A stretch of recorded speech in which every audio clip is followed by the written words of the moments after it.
And he is Indiana Area Superintendent Michael Vuckovich joining us this morning. Our conversation brought to you by Marcus and Mack, a law firm representing injured people.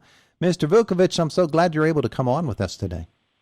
Hey, thanks for having me. I appreciate it. It's good to hear your voice, and glad to be here. Well, we've got some things to discuss today, and one of the things I wanted to talk about is the COVID-19 situation. Your school district, other school districts in Indiana County saw a bit of a tick last week as cases increased, and it caused you to take action on Friday that I know you hate to have to take, but it's the proper thing to do, and so you took that step, and that's the way that is. That's the reality, I guess, of the situation in 2020 and 2021.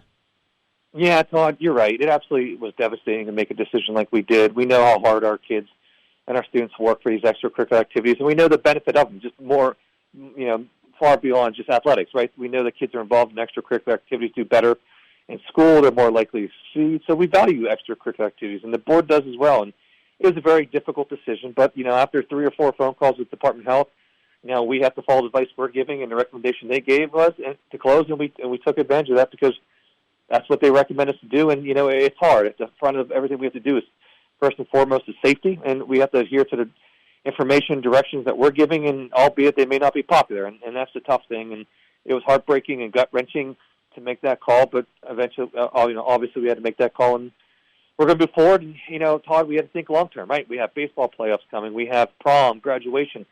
So we got to think about the bigger picture in mind to make sure those opportunities are still able for kids to happen. And tough decision, but the decision that was needed to be made. Well, that being the case, give us an update. Prom still on track? All the other things still tracking as they should?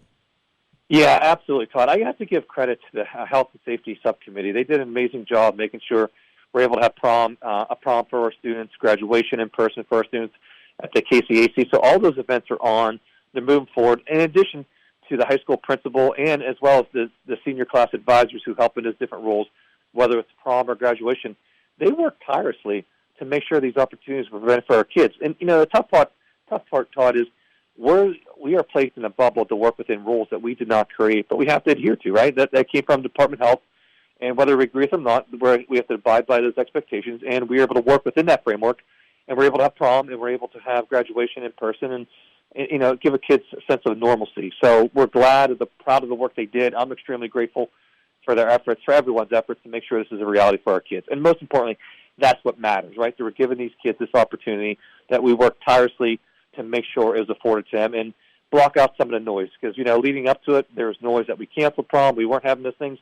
And that just isn't the case, right? So last night at our academic committee meeting, we reported out about how we're going to move forward by providing those opportunities for kids, and we're excited for them and their families. Wanted to ask you about that meeting last night. I'm sure that there was a lot of conversation about the safety plan. Given the actions of last weekend and seeing just how the safety plan kicked in and how it functioned. Yeah, the plan did what it was supposed to do, protect and safe the kids, and it was not popular at times, right? No plan like that is. But our parents are great. They were good listeners. They heard us out, and that was it. There was no animosity or no fighting, and everyone was like what we expected, to be professional, to be kind, to be compassionate. And it's one of those things where they may not agree with it, right? And that's okay. And that's, good government requires us to be good listeners, and that's exactly what we did, and that's exactly what we're going to do. But I think people understand the microscope and position schools are placed in, with rules, having to live with rules and abide by rules that, we have to follow from the Department of Health. So it went well. It was a good meeting, and we wanted to be open and transparent about the decision-making. And at the end of the day, Todd, I have to own it all because I'm the superintendent, and at the end of the day, those decisions are ultimately mine. Yeah. And I had to make one. And we're going to continue to go forward and keep safety at the heart of what we're doing, and we're grateful that we can able to have playoffs occur this year, prom and graduation, all those things that make your senior year so special. We're glad we're able to do that. Some of the conversation last night having to do as well with summer school plans, and those have been things that are pretty rapidly developing as this spring semester has come along with us, or the second semester of the school year. Where do those plans stand now? Have there had to be major modifications, or are we pretty well on track with it?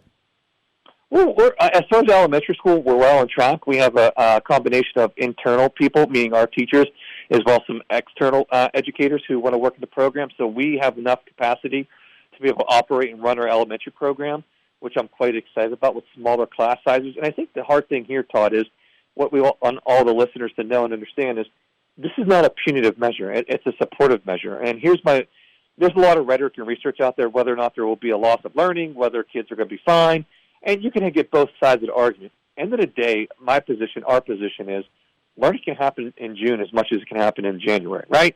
Mm-hmm. So let's make fun, engaging activities for kids to be a part of that helps them feel safe, loved, cared for, and supported. And, oh, by the way, have some academic benefits to it, and that's exactly what we're doing.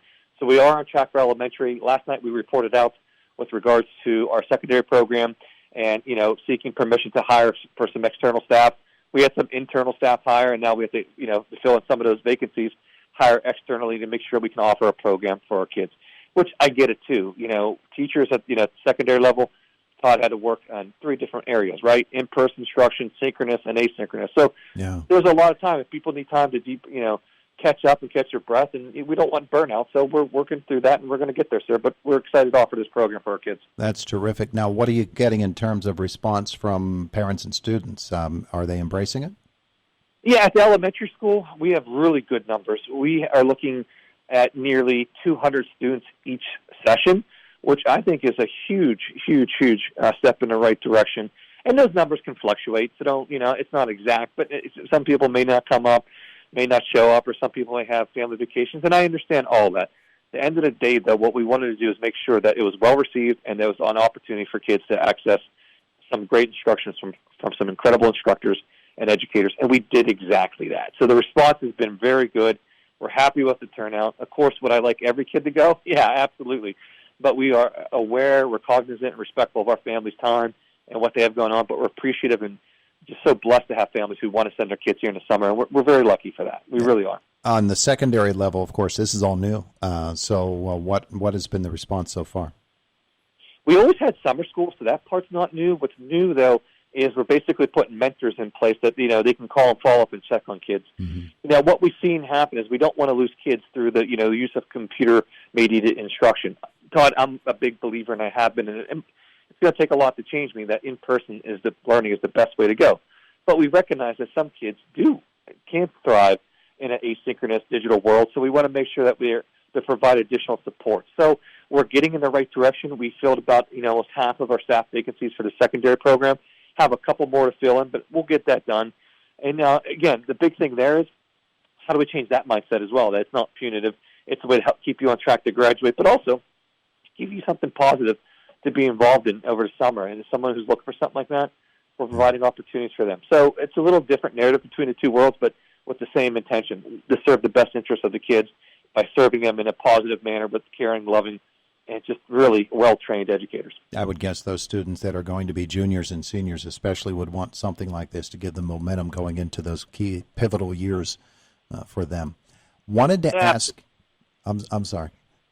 No, I said absolutely. And I think the most important thing to really talk about, Todd, is, I got to give credit to the leadership of the board for making sure this is no charge to our students. For every kid in elementary who wants to come to this program, there's absolutely no charge, and that's a great value for our family. We are able to leverage and look at the use of our federal funds that we receive to make sure that we allocate those monies exactly where they should be, and that's with our students.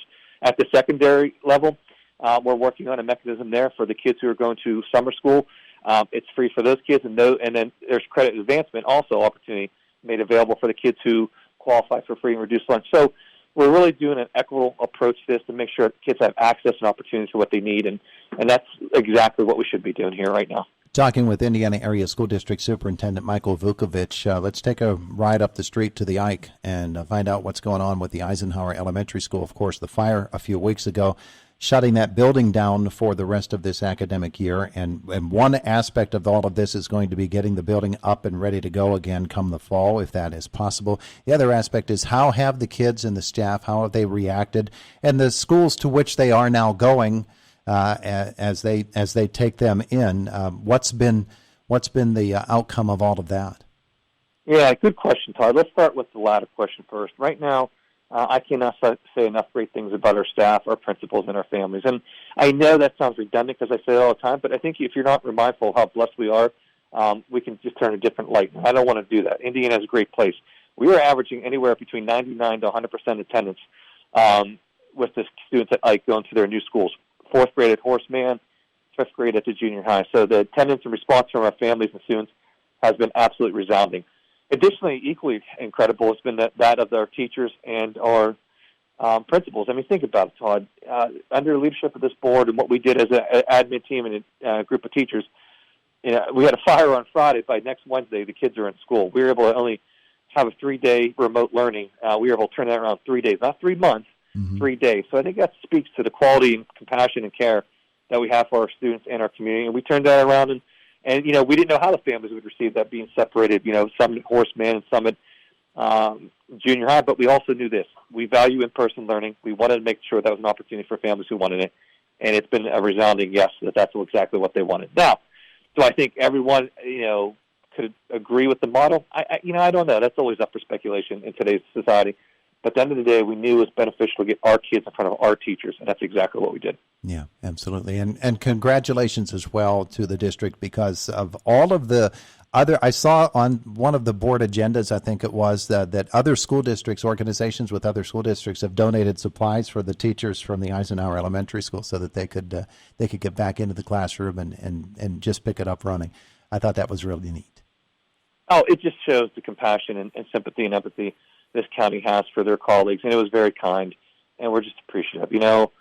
Think about it, Todd. In the middle of the year, our kids had to go with food scarcity, school closures, political and social unrest, a global pandemic, and now fire that displaced over 200 kids and staff and students in 2 different buildings. And they resounded, I think that's all because of the safety nets and supports we have in school as well as at home. And I think that's a lot of credit deserves to go to everyone. Terrific stuff. Okay, the building itself, obviously a lot of planning has to be done before you can really get working on it, right? Yeah, Todd, this is one where we have to go slow to go fast. As you know, we were talking about a new entryway for Ike, and then the fire happened. So now we really have to just sit down as a team and sit down and decide how all these projects and plans go together. The last thing I want to do is rush something and create something that the community, the board's not pleased with or proud of. So a lot of planning is going to happen, and we're going to go slow to go fast. And the conversation has already started. For example, on this Thursday, we're going to have a Buildings, Grounds, and Transportation Committee meeting to discuss what we're doing and what some of the obstacles are we have to face and what are some big decisions we need to make and how they all connect and tie into each other. The last thing we should do is have blinders on and just be focused on opening a school. What we need to do is talk about all the different things that need to occur to open a school and get that building to a place where we need it to be as a result of the fire. So we're going to go slow to go fast, and we're going to work like heck. And there's a sense of urgency amongst the board, the administration, as well as the teachers to really figure this out and get things moving in the right direction. Now, as far as the time frame, Todd, I couldn't tell you, right? Because we don't know all the different variables we're dealing with, and I can't solve that equation until we have them. Once we have them, then we'll start making some decisions. Terrific stuff. He is the superintendent of the Indiana Area School District, Michael Vuckovich. Thanks for joining us today. I appreciate it. Hey, likewise, my friend. Take care. Have a great day. Bye-bye. It is the voice of Indiana County, WCCS 101.1 FM and AM 1160.